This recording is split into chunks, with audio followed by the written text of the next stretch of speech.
Hello, all my Be in Demand listeners. You're listening to Be in Demand, where I teach coaches, consultants, and service providers how to leverage speaking opportunities to grow their business.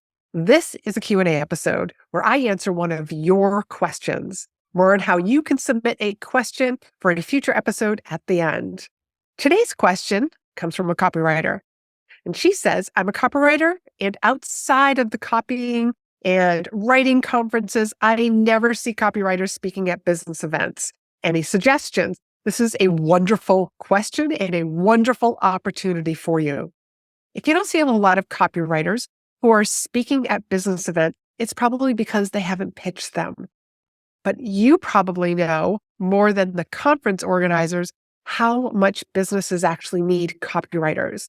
So depending on what your specialty is, you might be a launch copywriter, you might be a web copywriter, a Facebook ad copywriter. I mean, there's so many different specialties.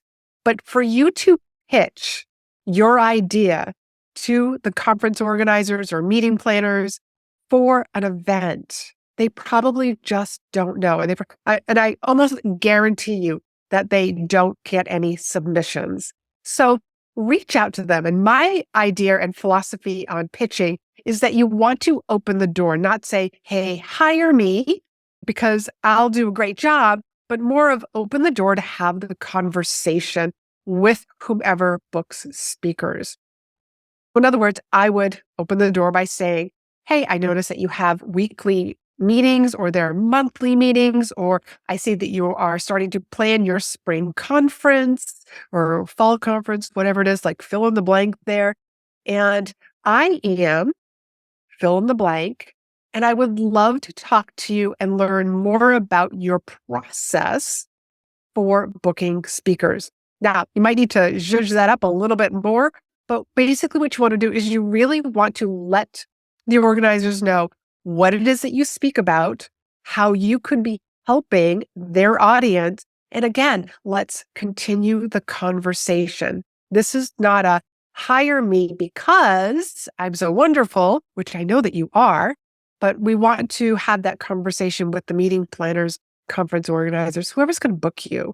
Have that conversation because you may decide during that conversation, this is not the right audience for me. So anyways, thank you so much for that question. Do you have a question about the speaking world? How to leverage opportunities to grow your business? Where to find the right audiences that are filled with your ideal clients? Or how to make speaking work for your business and lifestyle? Then go to speakandstandout.com/QA and you can submit a question that you might hear on a future Q&A episode.